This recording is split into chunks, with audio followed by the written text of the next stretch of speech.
So glad you could stay. This is Doctor Who on BBC Two. In a moment, time to hide your eyes. It's the Carnival of Monsters.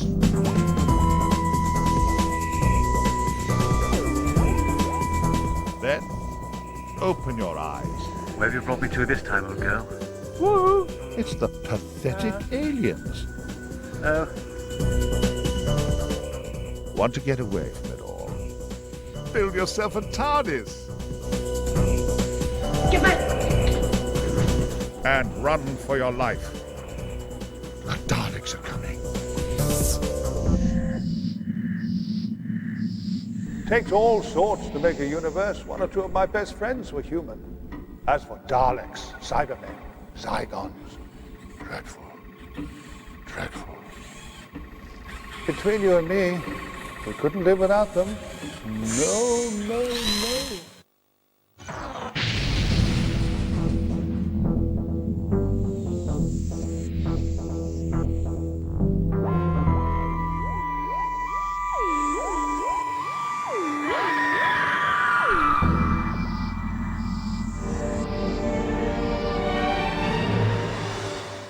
In the wilderness of space and time live aliens beyond our worst nightmares.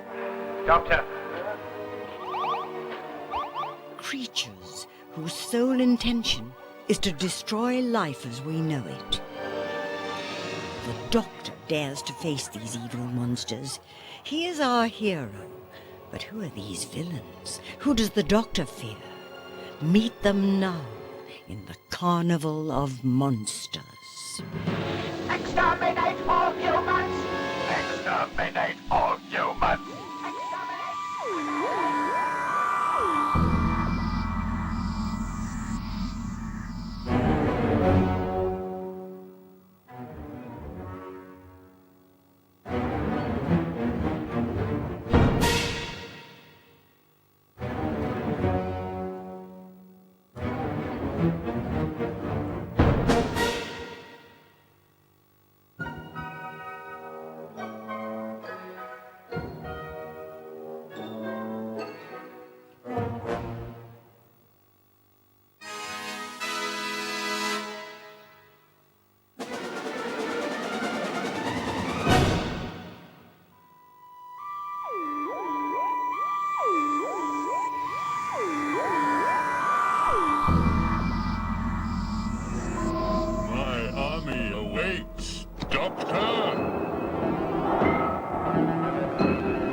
Cybermen were once human.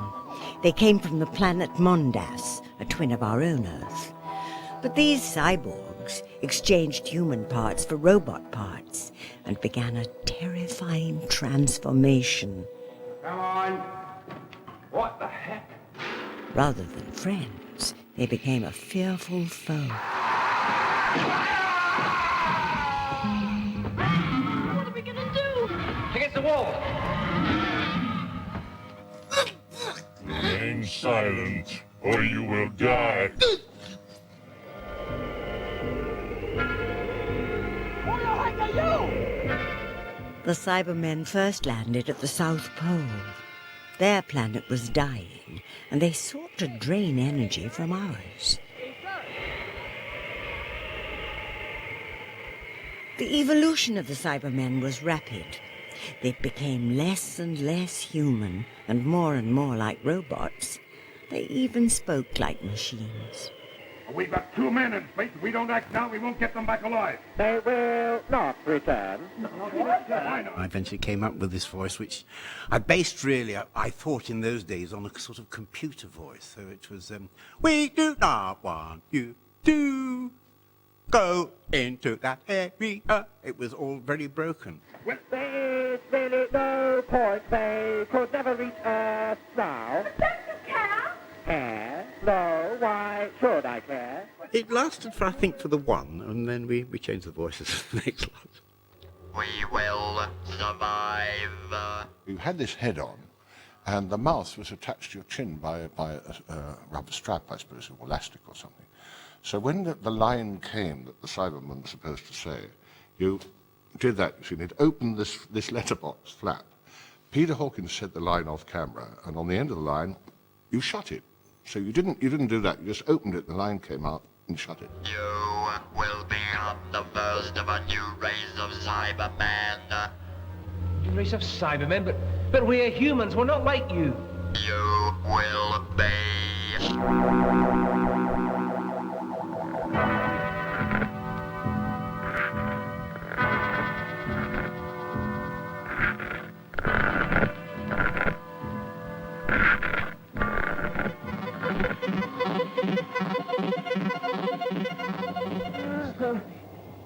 Humans were snatched against their will and forced to undergo cybernetic transformation.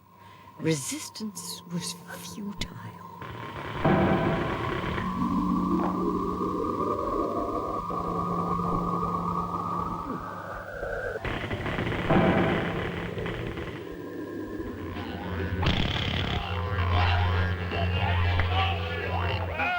Power in their fingertips and superhuman strength. To meet a Cyberman was to meet your death.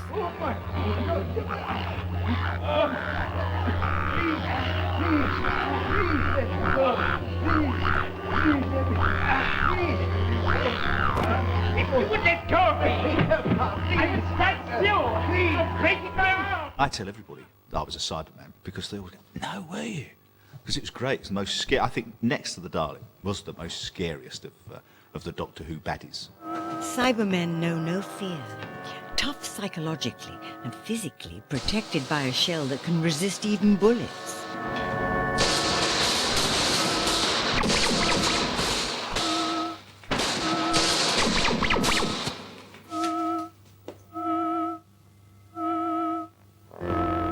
And the gear, you just think this is going to be horrible. Is what you think. And it was far, far worse than you could ever imagine. First of all, the outfit went on. It was a bit like a crimpling suit, as I remember, and you get zipped up and they put the chest plates on you. Moon boots, gloves, and the helmet was probably the worst. And it was held with 4 screws. I mean, one of the technical guys would sit and screw you, the back plate of this helmet, in, and you just knew once you were in it, you were never going to get out of it, and that was absolutely true. As they developed into total machines, the Cybermen swapped their conscience for logic. They felt no emotion. It was a human failing they'd left behind. Who is this woman? An Earthling, no one of consequence. It's a lot. Be quiet. She's one of your crew. In a manner of speaking. I see the Time Lords have emotional feelings. Of sorts. Surely a great weakness in one so powerful. Emotions have their uses. They restrict and curtail the intellect and logic of the mind. They also enhance life. When did you last have the pleasure of smelling a flower, watching a sunset, eating a well-prepared meal? These things are irrelevant. For some people, small, beautiful events is what life is all about. Kill her. Cybermen were not invincible. They could be defeated. But it needed a sudden, devastating attack of extreme violence. It was the only language they understood.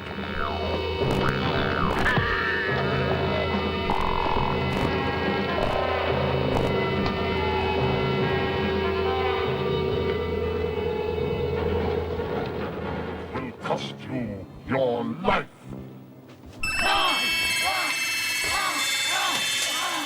Sometimes the Cybermen used to get killed and their heads were blowing off and things, so they'd have a special costume for a shortish person, and their head would be above my head inside their costume.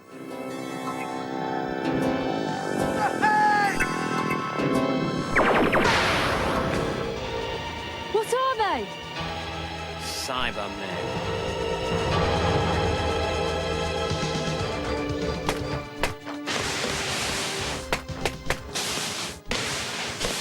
Eradicate them.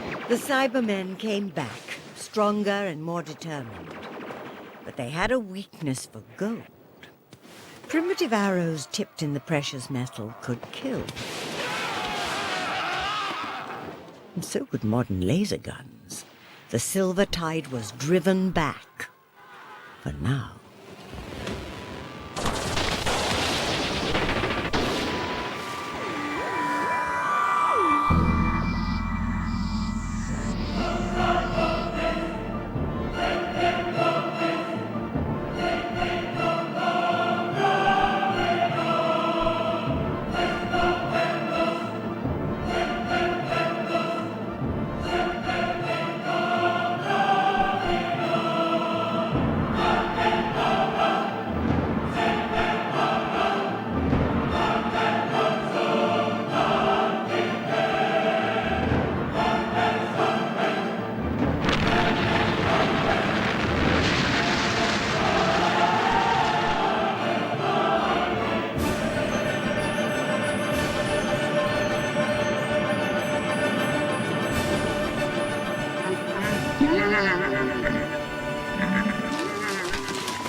experimental robot K1 was the creation of Professor Kettlewell.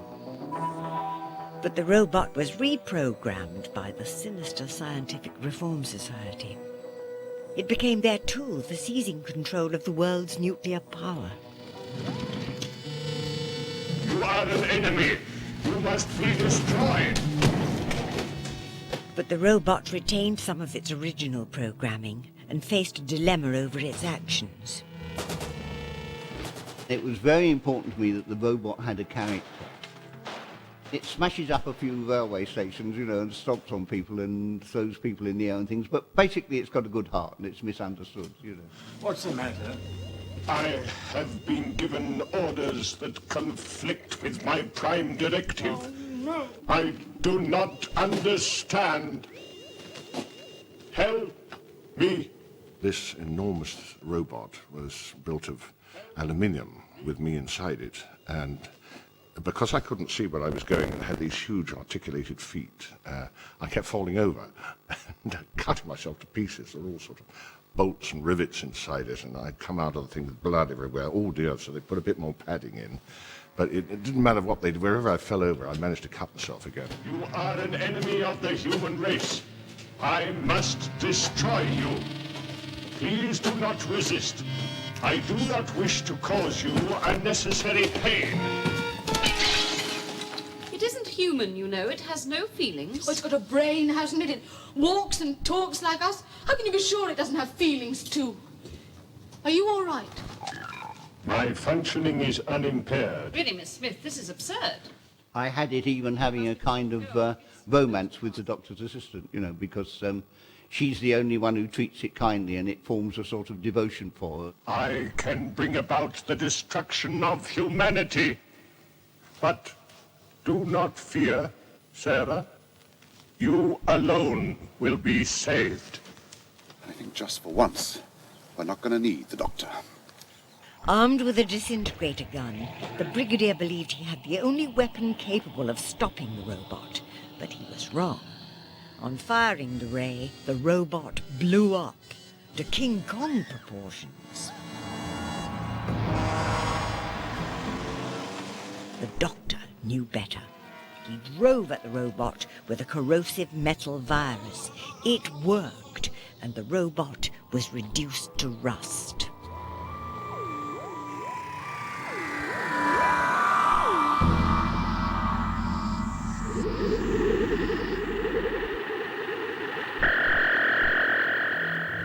She must answer some questions first.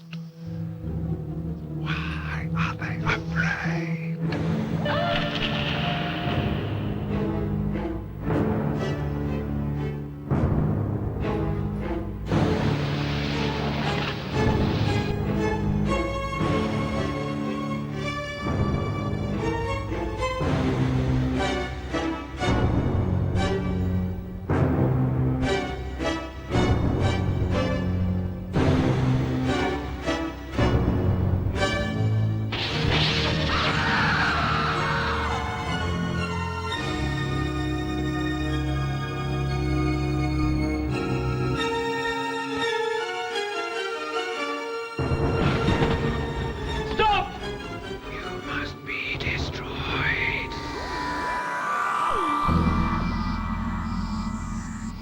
Understand a thousandth of my agony?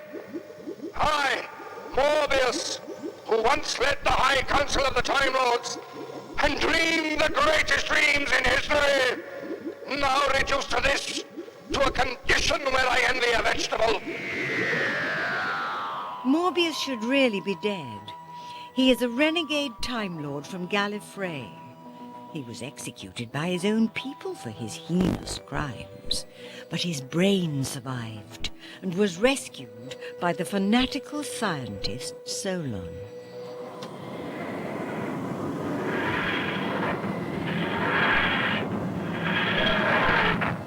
The Doctor found Morbius on planet Karn, home of the mad Dr. Solon. Inside his castle, the scientist was preparing his fiendish experiment to resurrect Morbius, the Time Lord. We take head now. You put that away. This'll be no crude butchery. Solon drugged the Doctor, intending to use his head for the brain of Morbius. Plan A is foiled. Sarah Jane discovered the horrible truth. A Frankenstein body made from the remains of dead aliens. Solon had a plan B for the head of Morbius. There, did you see that? You see, that was the first sign you'd expect. Successful. The costume designer would have to literally sew you up completely in this costume that was very, very thick latex rubber. And then he would have to dress it, put fur on it, all hairy it was at the back. And there was no question of you being able to get out of the costume through the whole of the shoot. And it is learned that I, Morbius, have returned from the grave. My followers will rise in their millions. You really can't go on calling yourself Morbius. There's very little of Morbius left. Morbius took on the Doctor in a series of violent encounters. It ended with the ultimate challenge, 2 Time Lords in a battle of the brains. On guard, Morbius.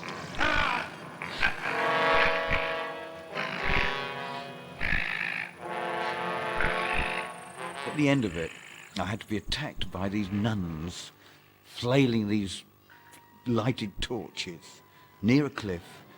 And we had to do quite a spectacular fall in this costume with this huge goldfish bowl head. Being a gymnast, I was able to get pushed over the cliff, do a complete somersault, and land in a layer of boxes.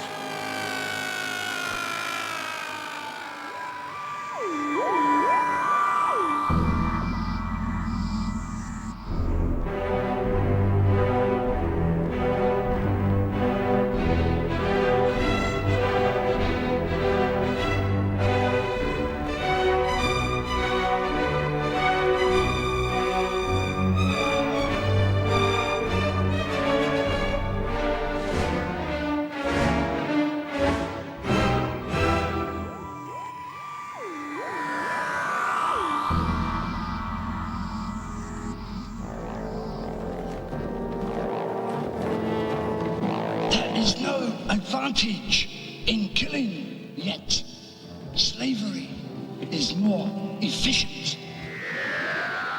Sontarans are cloned warmongers from an unknown planet. They've amassed enormous battle fleets in their continuing war with the Rutans. They live to fight any time, any race, their hideous battle-scarred bodies hidden inside their robes of war.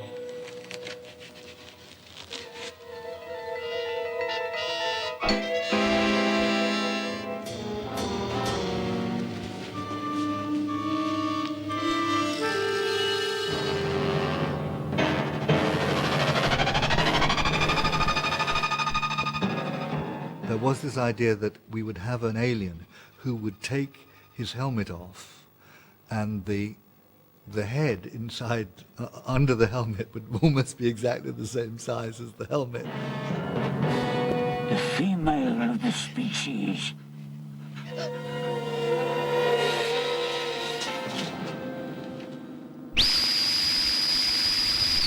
Nothing is deadlier than a Sontaran. Quick to anger, they possess a vast array of weaponry and incredible determination.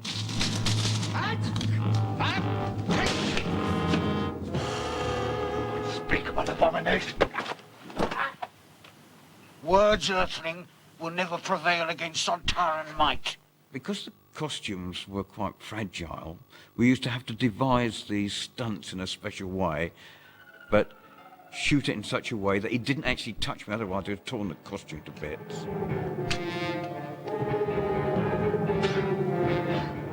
The Sontarans are powerful, but tire quickly. Their fatal flaw is their need to re-energize in their spaceship. Every species has its own weakness, Lynx. For instance, you can only be stunned by a blow on the probic vent. That small hole at the back of your neck.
beings in the known universe, the Daleks are the most feared. They are mutant life forms created to become a super race. Like the Doctor, they can travel in time and space. Their sworn enemy is the Doctor.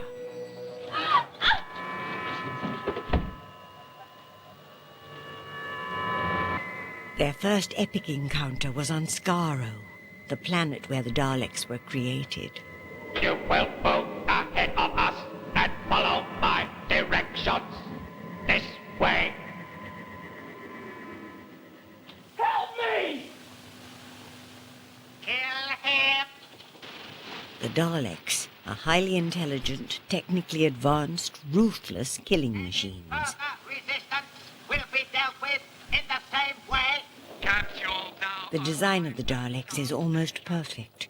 They have armor casing, they have built-in neutralizer weapons, they have all-round vision. Exterminate him! Exterminate him! Exterminate him! The design was mine.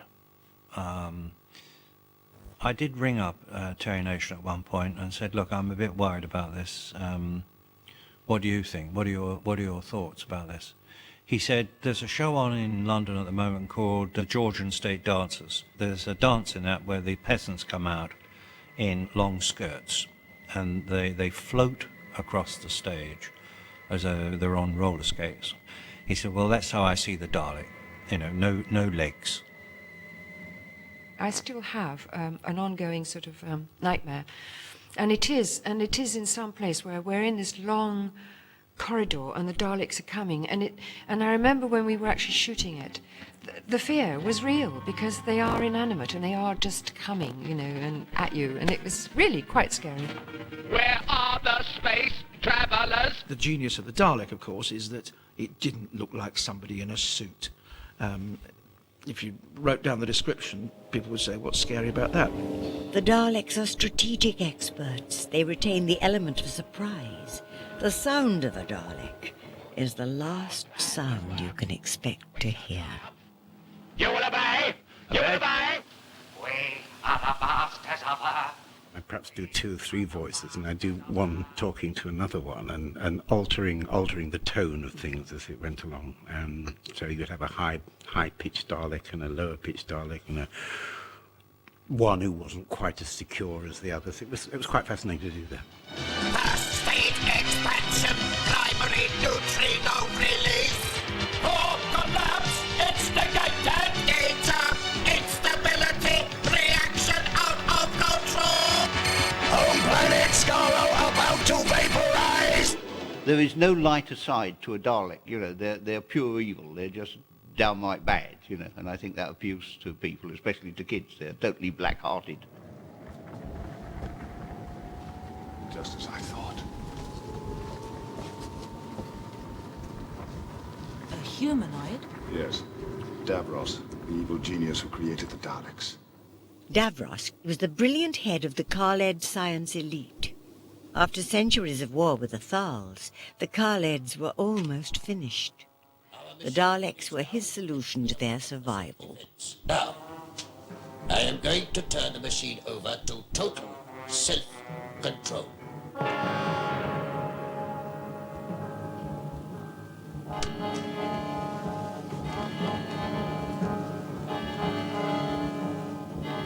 Brilliant. Brilliant. It has detected the non-conformity. Aliens! I must exterminate! Exterminate! No!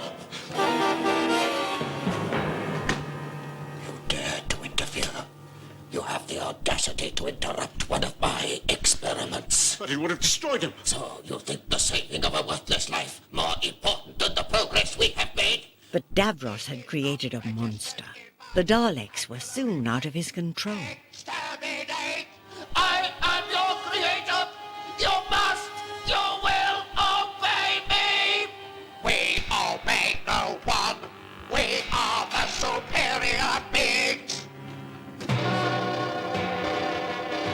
Exterminate! Firing out which side camera? Out to left. Can you come forward, please, John?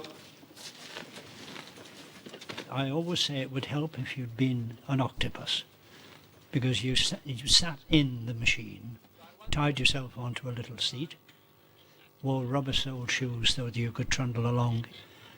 You needed 2 hands to fire the gun, diddly-dum, diddly-dum. You need 1 hand to fire the famous sink plunger. Usually with your head or your nose you pressed a little button which made the lights go in synchronization with your voice, and voice people would put in the lines. Wait. Observe. Well, that settles it. Go on the roof, quick, go on. Now, we knew they couldn't move very well. We knew they couldn't go up steps. They couldn't move fast. So we had to find all sorts of ways of working around that.